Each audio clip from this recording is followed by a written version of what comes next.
आप देख रहे हैं न्यूज वन टाइम्स। ताजा तरीन खबरों के साथ बने रहे हैं हमारे साथ। मैं हूं आपके साथ दीपक शर्मा। चैनल को करें सब्सक्राइब, लाइक। धन्यवाद। रसगुल्ला तो हर घर में नहीं बनता, लेकिन भुजिया तो यहाँ लगभग हर क्षेत्र में, हर रसगुल्ला नहीं बनता यहाँ पे। हाँ, जैसे लव जिहाद जैसा विषय भी है, एक है जो आज पूरे देश में छाया हुआ है।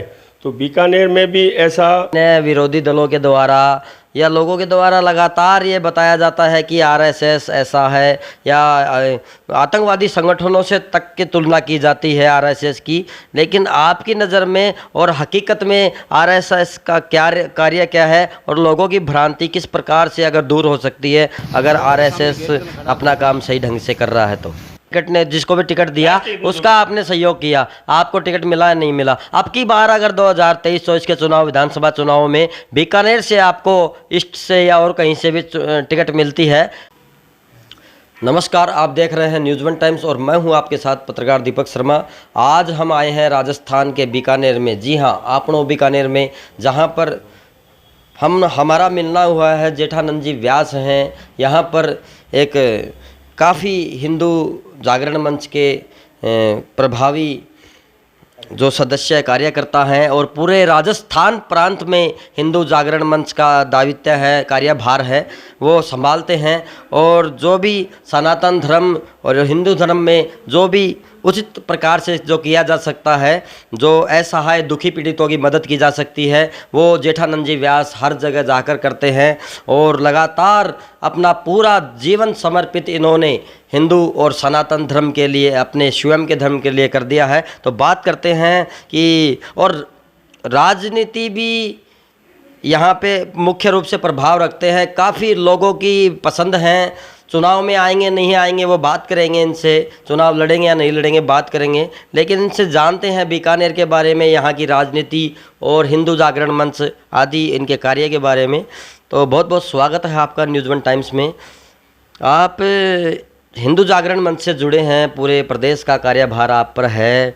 कब से जुड़े हैं, इससे पहले आप क्या करते थे, और ये आपको प्रेरणा कहाँ से मिली कि आप सनातन धर्म के सेवक के रूप में कार्य करें? माँ भारती के चरणों में नमन। मैं बचपन से ही राष्ट्रीय स्वयंसेवक संघ से जुड़ा हुआ हूँ। 9 वर्ष का था तब से, और मैं संघ में लगातार कार्य कर रहा हूँ।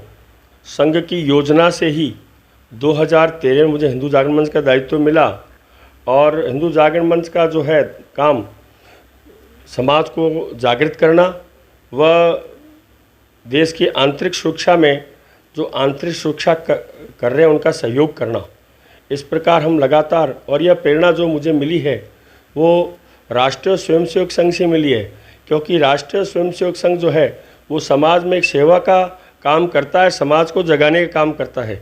तो उसी प्रेरणा के साथ मैं आज बीकानेर में नहीं, पूरे प्रांत में यह काम मैं कर रहा हूँ। और जहाँ कहीं भी हिंदू के साथ अत्याचार होता है वहाँ मैं और हमारा संगठन पूरा वहाँ पहुँचता है।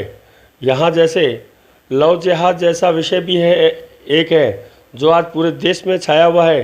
तो बीकानेर में भी ऐसा बराबर चल रहा है। तो उसमें भी हम बराबर लव जिहाद के विषय में जिनके साथ होते हैं उनके साथ खड़े होते हैं और उनको न्याय दिलाने का प्रयास करते हैं। ये हम लगातार हिंदुओं के लिए, सनातन धर्म के लिए बराबर काम कर रहे हैं, क्योंकि सनातन धर्म ऐसा धर्म है जो सब को मान्य है, सब के लिए है, और धर्म की जय के लिए है। जो अच्छे कार्य करते हैं वो सनातन धर्म में हैं, और हम सब उसमें उसके ही अनुयायी हैं। उसी क्रम में हम बीकानेर में समाज के लोगों के लिए हमारा संगठन सहित काम करता है।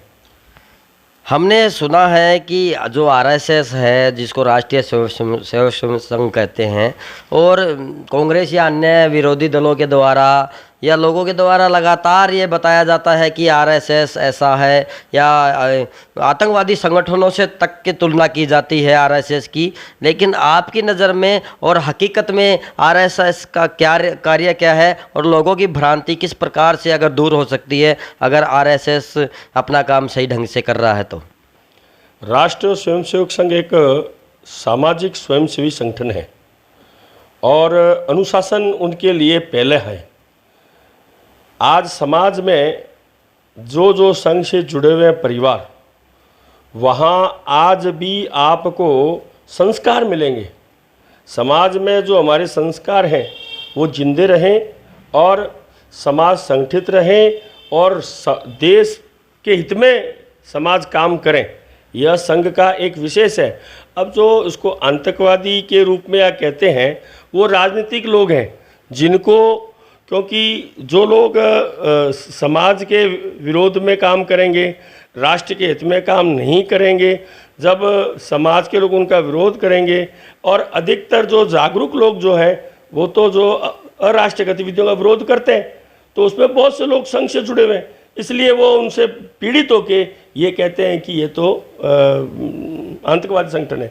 जबकि वास्तव में जो आतंकवादी संगठन है उनका वो विरोध नहीं कर पा रहे, क्योंकि राजनीति में उनको उनके एक साथ वोट मिलते हैं, इसलिए।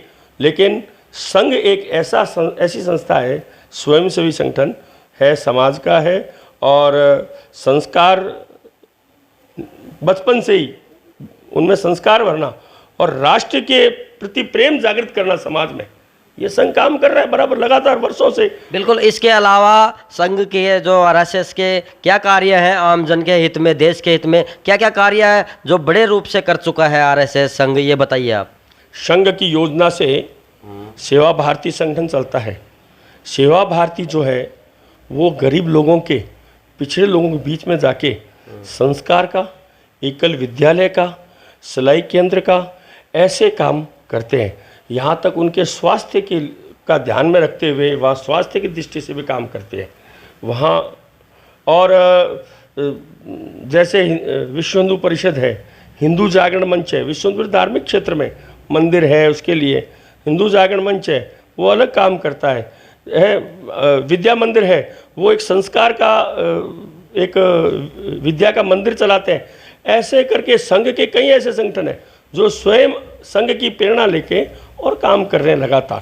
तो नहीं, जैसे राष्ट्रीय आपदा या कोई बड़ी आपदा में संघ ने किस प्रकार से कार्य किया, अगर किया है तो? राष्ट्रीय आपदा में आप देखो, जैसे कहीं अगर बाढ़ आई है तो सबसे पहले संघ के कार्यकर्ता पहुंचते हैं, उनको कोई कहता नहीं है कि आपको जाना है। संघ की एक ऐसी प्रेरणा मिली है स्वयंसेवक को, जहाँ कहीं भी आपदा आती है तो स्वयं संगठन के स्वयं अपने आप जा खड़े होते हैं और जाके और समाज की सेवा में लग जाते हैं। और एक बार वो प्लेन क्रैश हुआ तो ऐसा बताते हैं, उस प्लेन क्रैश में अधिकतर मुसलमान थे, लेकिन उन्होंने वहाँ ये नहीं देखा हिंदू एक मुसलमान है, उन्होंने सबकी सेवा की। और जिनकी डेथ हो गई थी उनको तो उनके घर तक पहुंचाना, उसमें सारा खर्चा कार्यकर्ताओं ने अपने ऊपर लिया, और जो घायल थे उनको अस्पताल में पहुंचाना, उनका इलाज करवाना। यानी संघ जहां भी है विपदा आती है तो आगे आके राष्ट्र के हित में, समाज के पक्ष में काम करता है। मतलब मानवता इंसानियत को साथ लेकर। हाँ, मानवता इंसान को साथ लेकर काम करता है बराबर। राष्ट्रीय स्वयंसेवक संघ आरएसएस ने किस प्रकार से कोरोना काल में कार्य किया था, आप बताएं मुख्य कार्य। राष्ट्रीय स्वयंसेवक संघ की योजना से हम सब काम करते हैं। बीकानेर में भी मैं आपको बता दूं कि बीकानेर में 4000 भोजन पैकेट्स प्रतिदिन ज़रूरतमंदों के पास पहुंचाना, और दूसरे जो भोजन केंद्र था वहाँ 700। कहाँ पे? बीकानेर में एक तो अपने कराड़ुओं की बगीची है नथुस गेट के बाहर, हाँ, वहाँ से तो चलता था भोजनालय, तो वो 90 दिन चला। 90 दिन भोजनालय चला और 90 दिन लोगों को भोजन पैकेट सुबह शाम पहुंचाना, 4000 पैकेट्स प्रतिदिन। और दूसरा जो हमारा चला, मेहरों का वास है नगर निगम के पीछे, वहाँ मेहरों के मोहल्ले में चला, वहाँ 700 पैकेट आसपास लोगों को वहाँ के कार्यकर्ता पहुँचाते थे।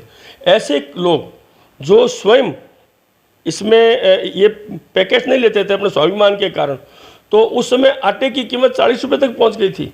लेकिन संघ की योजना से हम जो काम करते थे, हमने आगे आके और उनको 20 रुपये किलो आटा उनके घर तक पहुंचाना, और मसाला जो कि उस समय महंगाई भी ऊपर तक पहुंच गई थी, जो दुकानदार, क्योंकि मार्केट सारे बंद थे, तो जो बेचते थे तो वो ज़्यादा पैसे में बेचते थे। लेकिन हमने सब ने एक ऐसा प्लान किया कि लोगों को कम रेट में, यानी उस समय 40 रुपये किलो जो आटा था वो 20 रुपये किलो में पहुंचाना, और जो ये मसाला का जो पैकेट तैयार किया, जो पैकेट 200 रुपये का था वो उनको 70 रुपये में देना। ऐसा हमने एक प्लानिंग करके लोगों का पूरा सहयोग किया है।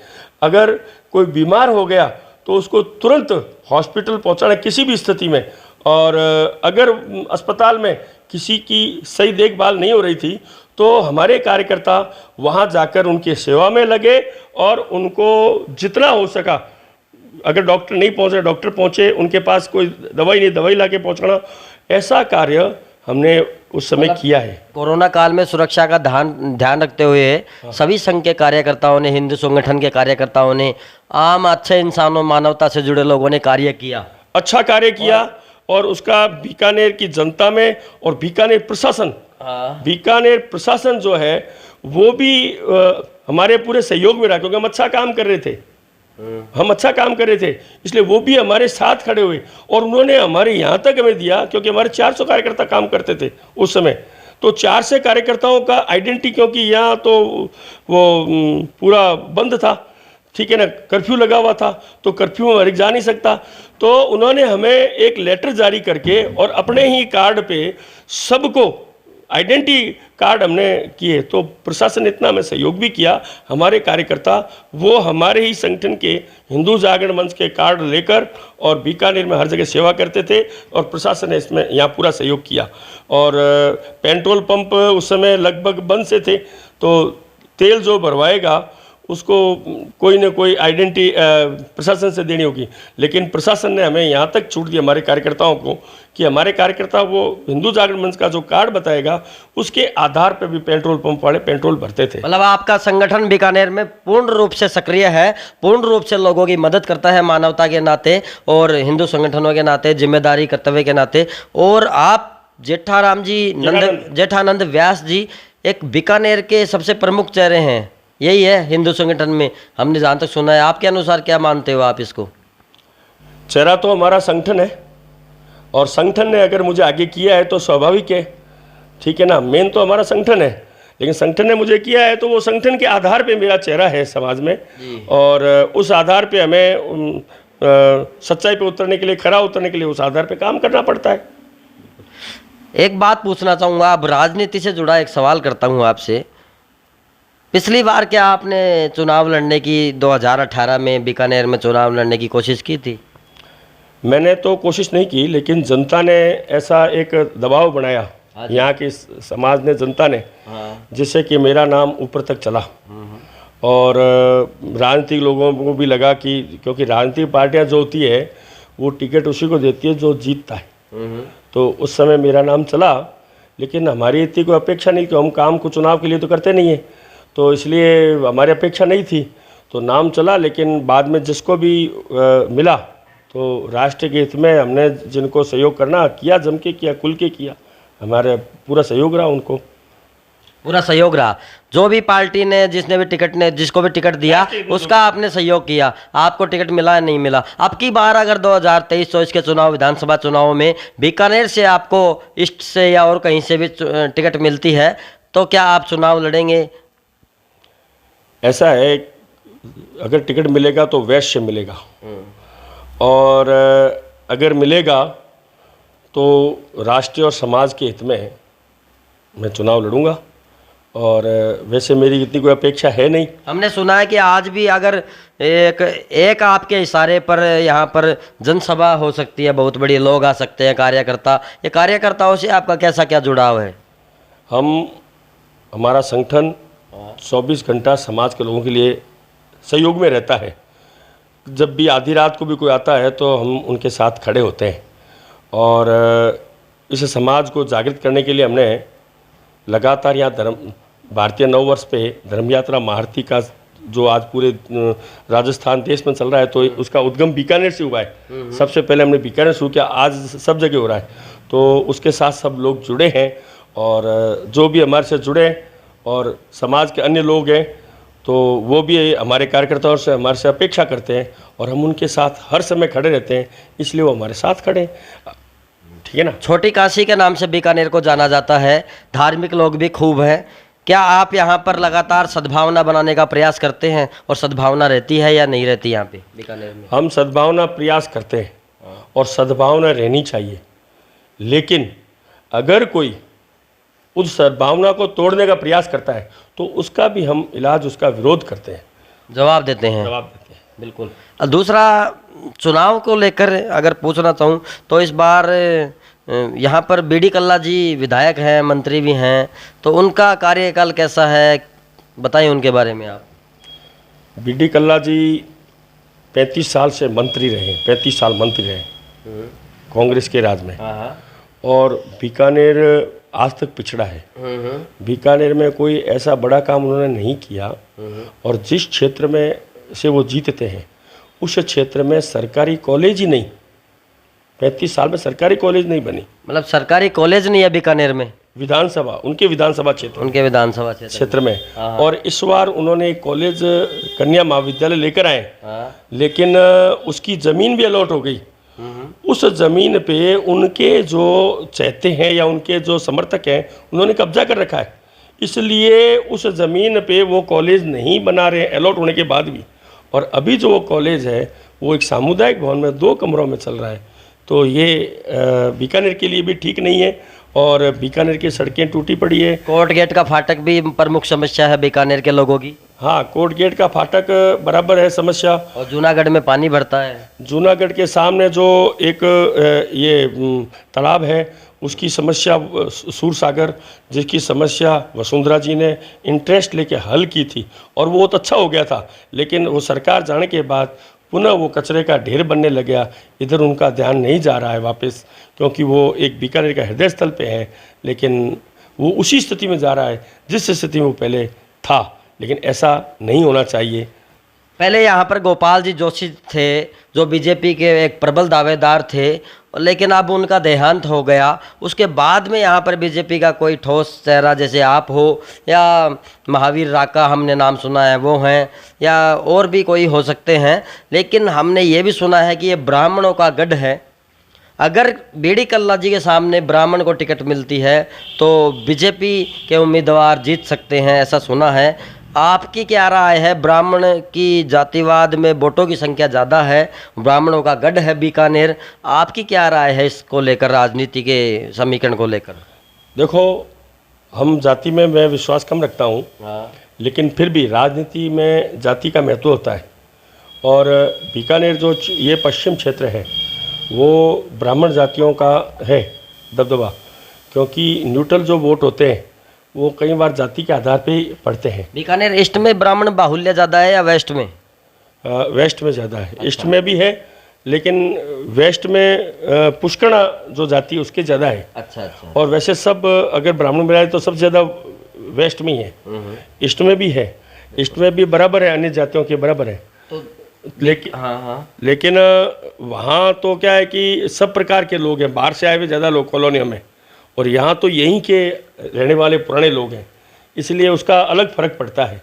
तो यहाँ जो भी है, जो भी चुनाव लड़ेगा तो 100% सामने कोई न कोई ब्राह्मण जाति का आएगा तो ही वो टक्कर, क्योंकि नहीं तो क्या होता है कि जो न्यूट्रल वोट जो होते हैं, जो पार्टी से जुड़े हैं वो तो अपने विचारधारा को देंगे ही देंगे, चाहे कांग्रेस है चाहे बीजेपी। बिल्कुल। लेकिन जो न्यूट्रल वोट होते हैं वो फिर जाति के आधार पर इधर उधर हो जाते हैं। कुल मिला के बीकानेर में अगर कोई विधायक बनेगा तो ज़्यादा ब्राह्मण वोट है, उन्हीं के कारण बन सकता है। और बाकी सभी कास्ट हैं, सभी का जिसका सहयोग रहेगा जो वो जीतेगा। यहाँ ब्राह्मणों से सब जातियाँ जुड़ी हुई है। अच्छा, आपस में सद्भावना है, प्यार प्रेम है। वो जो अपने आप को एक परिवार मानते हैं। अच्छा। जैसे माली है, दर्जी है, नाई है, जितने भी है, सोनी है, ये सब एक साथ जुड़े हुए हैं। और सनातन धर्म के लोग हैं। जो शहर के अंदर रहते हैं, जितनी जातियाँ शहर के अंदर रह रही है, वो अपने आप को एज एक ब्राह्मणों के साथ जुड़े हुए मानते हैं, इसलिए वो उनके साथ ही रहते हैं लगभग सारे। अच्छा। तो यहाँ जो है अन्य जातियाँ भी उनके साथ ही रहती है, ब्राह्मणों के साथ ही रहती है, क्योंकि यहाँ अच्छा दूसरा भी जो दबदबा ज़्यादा हिंदुत्व का है, बीकानेर पश्चिम में भी पूरब में भी। तो हिंदुत्व के आधार पे भी सब जातियाँ एक साथ हो जाती है, जो हिंदू के पक्ष में बोलता है उसको साथ हो जाते हैं। तो ये भी एक अब एक प्लस पॉइंट है कि हिंदुत्व के आधार पर भी वोट गिरते हैं यहाँ। बिल्कुल, काफ़ी वर्षों से काम कर रहे हैं आप हिंदू संगठन के रूप में, और बहुत बहुत धन्यवाद। बाकी और कुछ बीकानेर के लिए आप कहना चाहेंगे? बीकानेर एक छोटी काशी के रूप में है। यहाँ तंग गलियाँ भी खूब हैं। तंग गलियाँ हैं, पुराना शहर है, और यहाँ जो है लघु उद्योग जैसे भुजिया, यहाँ का मुख्य जो हर घर में रसगुल्ला तो हर घर में नहीं बनता, लेकिन भुजिया तो यहाँ लगभग हर क्षेत्र में, हर रसगुल्ला नहीं बनता यहाँ पे? बनता है लेकिन हर घर में नहीं बनता। अच्छा अच्छा अच्छा, बनता भुजिया हर घर की पसंद है। भुजिया हर गली में बनता है यहाँ। अच्छा अच्छा। और यहाँ के भुजिया जो हर गली के वो ज़्यादा बिकते हैं। वो सवेरे जो बनाते हैं शाम तक बेच के फ्री हो जाते हैं, वो सब ज़्यादा बिकते हैं। भुजिया यहाँ बिकते हैं। यहाँ की सुपारी भी यहाँ से लोग बहुत, जबकि सुपारी बॉम्बे की आसाम के नाम से बिकती है, लेकिन बॉम्बे आसाम वाले भी सुपारी यहीं से ले जाते हैं, क्योंकि यहाँ सुपारी का भी अच्छा बिजनेस है। और यहाँ के लोग मस्त हैं, कोई टेंशन में रहते नहीं हैं, और सबको साथ लेके चलने वाले हैं, सेवाभावी हैं। आप कहीं मोहल्ले में जाके किसी को मकान पूछोगे किसी का, तो वहाँ अन्य जगह जाते हैं तो वो क्या इशारा करके बताते थे, यहाँ के लोग साथ चल के बताते हैं कि ये मकान है, आप यहाँ, मैं साथ चल के दिखाता हूँ। तो यहाँ के लोग सहयोगी भी हैं, सेवाभावी भी हैं, और ज़रा वो टेंशन में नहीं रहते ये, और सब एक दूसरे का सहयोग करने। 1000 से ज़्यादा पुरानी ऐतिहासिक धरोहर के रूप में हवेलियां हैं यहाँ पर, महल दुर्ग हैं। ये भी एक अच्छी परंपरा। कितने साल पुरानी है ये? 1000 से ज़्यादा, जो गली गली में एक काफ़ी सुंदर हवेली यहाँ है। ये रामपुरिया हवेली है। ये रामपुरिया बीकानेर के बड़े सेठ, हाँ, जो राजाओं को भी क्या फाइनेंस करते थे। अच्छा अच्छा। और उनका बाहर खूब बिजनेस। यहाँ एक MM स्कूल है, मोहता मूलचंद स्कूल है, उसका जो मालिक है, उसका जो मूल मकान था पाकिस्तान में, जो आज पाकिस्तान की संसद है, अच्छा, वो उस बीकानेर के मोहता परिवार का मकान है। वो मोहता परिवार का काफ़ी यहाँ पे विशेष प्रभाव है, नाम है बीकानेर में, और उन्हीं के नाम से ज़्यादा प्रसिद्ध है बीकानेर। हाँ, यहाँ राजस्थान की जो संसद बनी है, जो मोहता जी का घर था वो बनी, वो वहाँ संसद है भवन। और यहाँ भी मोहता स्कूल उन्होंने बनाई सबसे पहले, जहाँ यहाँ शिक्षा का उद्गमी उन्होंने शुरू किया। MM स्कूल जो बनाई और सरकार को उन्होंने समर्पित की बना के। और हमने देखा कि वो स्कूल भी एक राजमहल की तरह है। स्कूल भी अच्छी है, राजमहल की डिजाइन में बनाई गई थी 150 साल पहले। हाँ, उसको हो गए लगभग 300 साढ़े 300 साल। 300 साढ़े 300 साल। और ये जितनी भी हवेलियां हैं बीकानेर की, ये 400-500 साल पुरानी हवेलियाँ हैं। ये हवेलियाँ 400-500 साल 400 से 500 साल तक पुरानी हवेलियां हैं, और आज भी इसी तरह खड़ी हुई हैं। और सज्जा, इनका रंग रोगन समय समय पर होता रहता है। करवाते रहते हैं, मालिक बराबर करवाता है। अब तो उन्होंने पीछे होटल भी खोल ली है, लेकिन इस बिल्डिंग जो ऐतिहासिक है उसके पूरी वो संभाल करते हैं। बिल्कुल, बहुत बहुत धन्यवाद। हम बात कर रहे थे यहाँ के हिंदू संगठनों के रूप में और पूरे राजस्थान के रूप में, और ख़ास तौर पर बीकानेर में क्षेत्र में अपनी पहचान बनाने वाले जेठानंद जी व्यास। और आज इससे बात करके जाना यहाँ काल बीकानेर के बारे में आप जानोगे तो जेठानंद जी व्यास से, और अन्य आप स्थान पे देख सकते हैं। धन्यवाद।